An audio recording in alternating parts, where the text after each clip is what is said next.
Oke, kembali lagi di channel saya. Makasih buat kalian yang sudah mau ke video ini. Ini MKO dari membongkar kenapa PDI dan Ganjar kalah. Kuncinya ada di video ini. Nah, kita lihat videonya langsung. Let's go.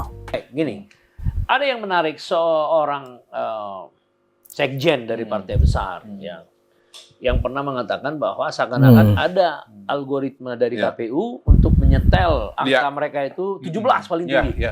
Tapi sementara Anda bilang tadi quick count itu sudah nggak pernah salah, ya kan? Ini kenapa lagi ada orang yang bilang seolah-olah algoritmanya di setel 17? Gimana itu ya? Ada 7 apa? Ya itu di setel 17. Ya yang disebut Mas Hasto kan ya. Mas Hasto Kristianto, Sekjen PDI Perjuangan. Dan itu pernyataan yang direkam oleh banyak media. Nah, sebetulnya itulah bagian dari ya keheranan kita tadi. Apakah kemudian langkah-langkah politik PDI Perjuangan ini yang digawangi, yang dikomandani oleh Mas Hasto ini melakukan pertimbangan-pertimbangan yang panjang kali mendalam tadi, Bang. Jauh ke depan. Yang pertimbangannya bukan hanya kepentingan dirinya sendiri, tetapi juga dinamika atau situasi kelembagaan yang akan terpengaruh oleh keputusan-keputusan itu. Tetapi dalam kasusnya Mas Hasto, saya akan berkata lebih jauh lagi bahwa beliau ini malah harus mempertimbangkan ya dan harus berhati-hati dengan hal yang paling mendasar, yaitu soal data. Karena dalam wawancara beliau di Liputan betul. dan kemudian di Akbar Faisal Uncensored, beliau mengeluarkan beberapa pernyataan yang sesungguhnya adalah hoaks. Jadi sangat memprihatinkan bahwa seorang sekjen partai besar yang melayani partai besar, yang memberikan masukan kepada seorang tokoh politik yang sangat penting yang bernama Ibu Megawati, kalau saran-sarannya, analisanya didasarkan kepada data-data palsu alias hoaks, Bang. Iya, itu dia. Itu kan sangat mengkhawatirkan. Kita akan data palsu. Yang namanya garbage. Hoaks ya. Garbage in, garbage out. Ya, garbage out, Bang. Iya. Jadi menurut saya Mas Hasto ini beliau ini kalau setelah melihat wawancara beliau di dua kanal itu, menurut saya termasuk teman-teman pengurus PDI Perjuangan harus betul-betul mencermati langkah-langkah dan pemikirannya Mas Hasto ini.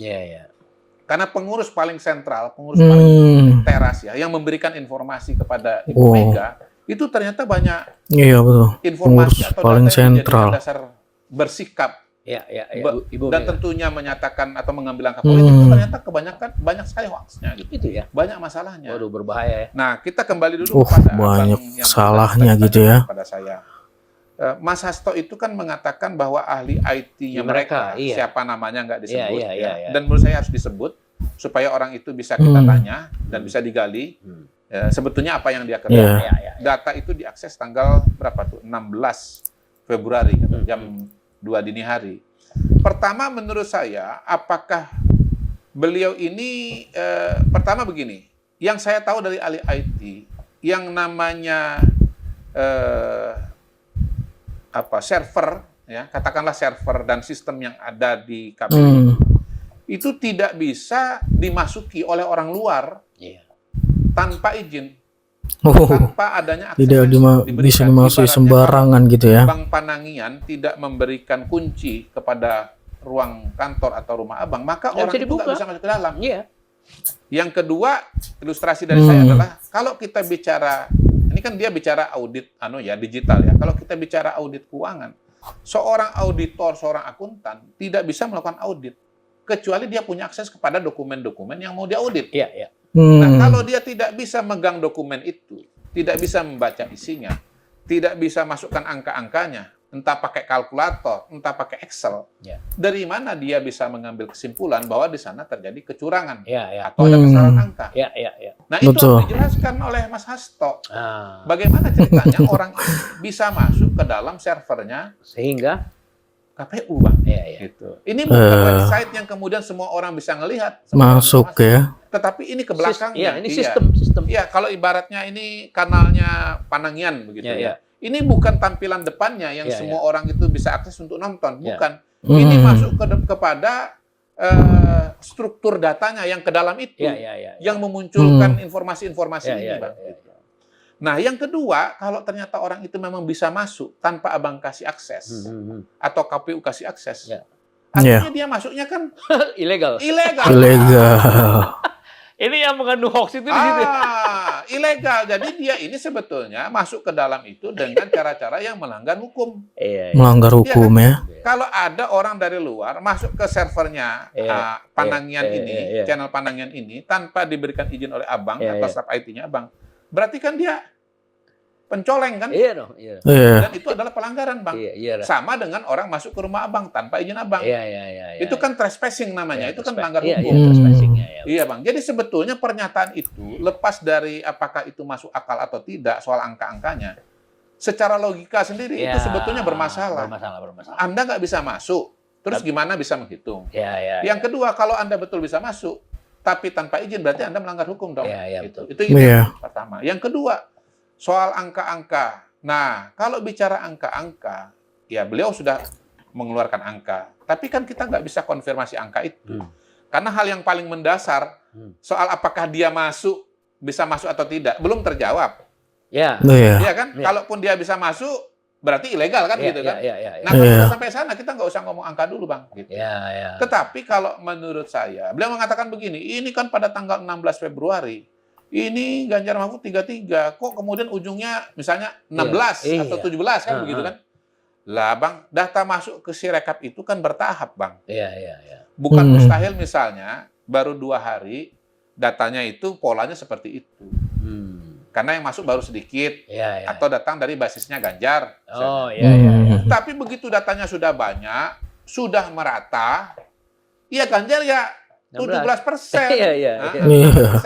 Mas Hasto nyebut 17. Realitanya 16. Jadi yang angka itu Mas Hasto. Tambah 1. Iya, dia tambah 1. Padahal Mas Hasto selalu bilang, 1 suara pun tidak boleh dimanipulasi. Lah, Mas naikin 1%. 1%. Dan 2 juta suara itu. Iya. Luar biasa. Bagaimana coba? Nah, tapi kalau kita bicara hasil quick count ya, quick count itu banyak lembaga, angkanya mirip semua. Ya, cuman beda-beda tipis kan. Yang kedua, dari hasil Sirekap kita sudah lihat pola yang sama. Di episode sebelumnya kita udah bicara ada upaya masyarakat sipil yang namanya kawal pemilu bukan negara di sana. Independen. Nah, Mas Hasto kenapa tidak mengutip Sirekap, mengutip kawal pemilu? Padahal Mas Hasto selalu berulang kali menyapa kalangan masyarakat sipil, menyapa kalangan kampus. Hei, masyarakat sipil, ini negara nggak bener. Ayo kita lawan, ayo kita bergandengan tangan. Nah, untuk masyarakat sipil yang protes-protes pemerintah mau digandeng. Tapi kenapa kawal pemilu tidak digandeng? Kenapa tidak dikutip? Gitu kan? Betul. Kenapa sih nggak mengutip kawal pemilu? Tapi lebih jauh lagi kalau menurut saya, kalau memang Mas Hasto itu punya hitungan sendiri, ya Anda bikinlah sistem seperti kawal pemilu itu. Minimal. Tunjukkan data Anda, memang beda. Tunjukkan data yang bukti ya, bukti. Dia malah sibuk dengan urusan apa tadi, audit apa, digital segala macam, JSON script apa segala macam itu. Tapi yang jelas tadi malam kan sudah diputuskan oleh KPU lewat rekapitulasi berjenjang, manual, fisik dari formulir C1 ya kan, dari TPS ke kecamatan, kabupaten ke provinsi ke nasional. Ya memang kemenangan itu ada di Prabowo Gibran 58,6%. 58,6%. Dan Ganjar Mahfud 16,5 gitu loh. Jadi Hasto ini mau melawan apa sebetulnya? Mau melawan fakta besar, mau melawan kenyataan. Sesuatu yang sangat-sangat mengherankan dan mengkhawatirkan. Tetapi balik lagi tadi kita diskusi soal wawancara beliau di Liputan 6 dan di mana? Di Akbar Faisal Uncensored ya. Sebetulnya ada 2 hoax yang dia jadikan dasar argumentasi di situ. Pertama, ketika dia menyebut nama Muhammad Qodari sudah mengetahui hasil Oh, Jadi dia bilang pemilu sekarang ini kayak iya. orde baru, karena sudah tahu hasil sebelum coblosan gitu. Loh, saya itu nggak pernah tahu angkanya para calon presiden ini akan berapa. Iya Gitu. loh. Terus Nah, di kalangan ini 02 menjawab soal sendiri, itu nih ya. 02 itu kaget juga. Banyak kan, juga yang 58. bilangin. Kaget. Iya, ekspektasi atau estimasi cuman mungkin 53, 53, 54. 54 maksimal kan, ternyata 58 Iya. gitu. Eh, Bahwasannya Di luar saya ekspektasi. atau beberapa orang atau orang-orang pendukung 02 bisa yakin ya bahwa Prabowo menang ya karena memang data Iya. surveinya menunjukkan kita unggul. Iya. Kita yakin bahwa bisa sekali putaran karena potensinya memang ada. Ada, ya. Ada, Coba betul. lihat survei terakhir kan kira-kira 10 hari sebelum coblosan kan angkanya udah tembus kan. 52. Iya. Tembus angkanya gitu loh. Ya. Loh kalau angka surveinya ada kenapa Anda kemudian Ya, ya. mengatakan ini semua adalah sebuah kecurangan atau rekayasa? Ini kan ilmu pengetahuan saja. Ya, ya. Yang notabene Anda sendiri sudah menggunakan ilmu pengetahuan itu berulang kali dalam kapasitas Anda sebagai Sekjen PDI Perjuangan. Ya. Baik pada Pilpres sebelumnya, 2019. Ya. ketika mendukung Pak Jokowi, Ya, ya. ya kan? 2019 ketika mendukung Pak Jokowi lagi, Ya. maupun di pilkada di berbagai Ya, wilayah. ya, ya. Ketika mendukung Mas Ganjar tahun 2008, mendukung Mas Ganjar Ya. 2013, 13, ya, iya, mendukung yang lain-lain gitu loh. Kenapa sekarang tiba-tiba Anda sepertinya nggak percaya dengan hasil quick count itu? Iya, gitu. iya, iya. Iya. Jadi Kalau kalah kita gitu bicara memang ya. nggak percaya dengan survei gitu. Jadi kalau kita sudah tahu dari hasil survei, ya bukan berarti itu kecurangan. Kita tahu dari survei kok. Kita nanya sama masyarakat yang merupakan pemilik suara. Nah, yang problem dari beliau itu adalah beliau mengatakan bahwa pidato atau ceramah saya di tim kampanye daerah 02 Jakarta itu adalah adalah mengetahui hasil akhir pemilu nasional untuk Ganjar. Salah. Pertama itu data DKI. Saya membacakan data hasil survei Pilpres di DKI. Bukan nasional, Bang, ya. Bukan nasional. DKI bukan nasional survei ya. yang saya bacakan pun itu juga survei lembaga lain yang bukan saya mengerjakan, namanya Polling Institute. Iya, Polling Institute. Yang kedua itu adalah pembacaan survei pada saat survei dilaksanakan. Iya. Data kira-kira bulan Desember. Bukan data bulan Februari. Iya. Saya sudah mengklarifikasi bahwa ini hoax beberapa hari setelah hoax ini muncul di media sosial, di X _Twitter. Ya. Saya sudah jelaskan di berita. Ya. Saya sudah jelaskan di berbagai forum, podcast gitu. Ya. Nah, mengapa saya sudah jelaskan seperti itu? Mas Hasto masih menuduh saya mengetahui hasil. Nah, itu kan artinya Mas Hasto ini, Sekjen PDI Perjuangan 1 ini, makanan hari-harinya, menu utamanya namanya hoax. Makanan hari-harinya. Besar, salah satu pilar Republik, ya. Kemudian pelayan atau yang mendampingi Ibu Mega, tokoh besar kita, menyuplai Ibu Mega dan partainya sendiri dengan hoax. Dan menyampaikan itu kepada publik di saat menjelang pengumuman pemilu, Bang. Tolong dipikirkan dampaknya kepada masyarakat. Ini kan bisa menimbulkan betul. Gitu, Bang. Bisa mengganggu ketenangan yang sudah terjadi. Mengganggu stabilitas politik. Loh, partai politik besar kok mengganggu stabilitas politik? Kan pasti nggak mau kan, Bang? Gitu. Nggak ingin itu. Iya, ini oknum ini, Bang. Oknum ini. Oknum. Iya.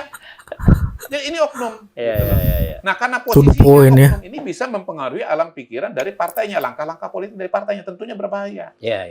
Nah, yang juga adalah hoax. Ya. Pak Hasto ini makan hoax yang kedua, dan dia ulangi lagi di 2 wawancara itu, adalah ketika dia mengatakan bahwa di luar negeri yang unggul adalah pasangan Ganjar Mahfud. Iya. Berdasarkan exit poll yang menurut saya juga. Karena saya menerima hoax itu. Beberapa hari sebelum coblosan tanggal 14 Februari, beredar meme angka exit poll di luar negeri. Yang menurut saya ini aneh. Kenapa? Satu, nggak ada nama lembaganya. Setiap quick exit poll kan ada lembaga. Ada dong. Iya. Iya.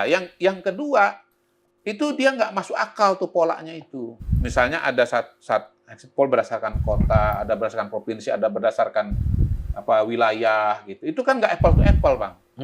Nggak apple to apple. Jadi ini aneh gitu. Nah, yang ketiga, sepengetahuan saya rasanya nggak pernah ada tradisi lembaga survei itu melakukan exit poll di luar negeri. Satu, pemilunya terlalu sedikit. Ya. Yang kedua, biayanya terlalu besar. Ya. Oh iya, udah sedikit biaya besar. Kita fokus saja kepada exit poll atau quick count di dalam negeri. Ya. Karena itu sudah menggambarkan situasi dan kondisi nasional. Iya, betul. Gitu. Yeah. Ilustrasinya adalah kemarin ketika data dari Papua Pegunungan dan Papua Induk belum datang ke Jakarta, belum direkapitulasi. Dan setelah kemudian data itu datang, angkanya nggak berubah jauh. Karena memang dari Papua Pegunungan dan Papua Selatan itu jumlah pemilihnya itu tidak terlalu besar, gitu, Bang. Betul. Iya. Nah, Papua Pegunungan itu suara sah sekitar 1,1 atau 1,2 juta, Bang. Iya. Itu tidak mengubah konstelasi. Iya. Apalagi yang di luar negeri itu total suaranya dari 128 PPLN, panitia pemungutan luar negeri, itu sekitar 600.000 suara saja. Setengah dari 600.000 suara saja ya. Papua Pegunungan tidak berpengaruh, apalagi di luar negeri, Bang. Iya. Jadi exit poll itu dijadikan argumentasi. Exit poll palsu itu dijadikan argumentasi untuk menyerang Pak Jokowi, menyerang pemilu sekarang ini, mengatakan bahwa yang menang adalah Ganjar Mahfud. Padahal kenyataannya setelah rekapitulasi selesai, Bang, yang menang tetap Prabowo Gibran. Dikatakan Ganjar Mahfud itu menang di luar negeri, ya, dan kalah di dalam negeri karena di dalam negeri ada kecurangan besar-besaran berupa bansos, tekanan TNI Polri, dan kepala desa. Nah, jadi kalah ya, Ganjar Mahfud kalah gara-gara di dalam negeri ada bansos, ada tekanan TNI dan Polri, dan kepala desa. Kalau nggak ada tekanan seperti di luar negeri, maka Ganjar Mahfud menang. Kenyataannya yang menang Prabowo Gibran. Kenyataannya menang 63,7%. Ya, di luar negeri. Wah, 63 menang. Suara Ganjar Mahfud gokil ya. 17%. Nggak ada bedanya. Tetap sama. Nah, bahkan sebetulnya begini. Kita kalau melihat angka-angka itu, justru melihat bahwa kok ketika tidak ada bansos, tidak ada TNI, tidak ada Polri, tidak ada kepala desa, malah lebih tinggi. Karena 58%. Jadi kacau sekali, Bang. Terbalik logikanya. Analisa, statement, pernyataan dari seorang Sekjen PDI Perjuangan yang notabene ketika berbicara pasti mewakili institusinya, menyerang Pak Jokowi, menyerang sistem pemilu di Indonesia, tapi menggunakan argumentasi yang datanya adalah hoax. Kacau. Kalau ada istilah bahwa pemilu sekarang ini brutal, Bang. Saya mau bilang, ya, sekarang ini baru ada sekjen brutal. Baru kali ada sekjen brutal, Bang. Sekjen brutal. Sekali, Bang. Karena menggunakan data hoax semua untuk argumentasinya pada forum-forum resmi, Bang. Forum-forum resmi dan barang, maksud saya forum-forum yang publik gitu loh. Bukan diskusi di ruang tertutup. Wawancara dengan media massa yang namanya liputan6.com, wawancara dengan kanal YouTube dengan podcast yang subscribernya besar dan punya reputasi bagus seperti Akbar Faisal. Iya, Bang. Ini brutalitas dari seorang Sekjen PDI Perjuangan bernama Hasto Kristianto. Tolong dipertimbangkan dengan sangat serius oleh Ibu Megawati. Performa seorang Hasto Kristianto ini tolong dipertimbangkan dengan sangat serius. Harus dipertimbangkan serius ya. Jangan lihat siapa yang ngomong. Jangan lihat siapa dari langsung. Lihatlah data-data dan informasi yang disampaikan.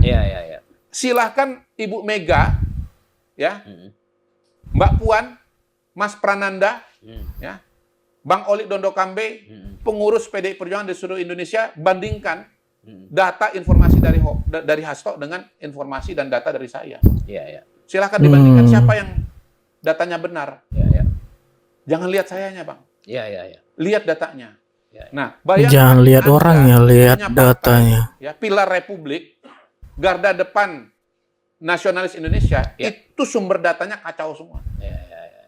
Wah. Bayangkan betapa berbahayanya argumentasi, sikap politik, dan langkah-langkah politik yang akan diambil atau sudah diambil gara-gara sumber data dan informasi yang merupakan hoax. Itu ya, dari M. Kodari buat PDIP dan Ganjar. Kenapa bisa suaranya anjlok gitu dan kalah ya? Ini harus diperhitungkan atau diperhatikan buat Mbak Puan atau Bu Mega ya, karena Sekjen PDIP memberi hoax. Kalau udah hoax itu namanya pasti mempengaruhi semuanya ya kan, sampai anggota ke bawahnya semua dipengaruhi dengan data-data yang hoax. Jadi itulah ya kan sumber kekalahan PDIP. Semoga bisa ditangani dengan cepat. Oke, itu sekian video dari saya. Bye.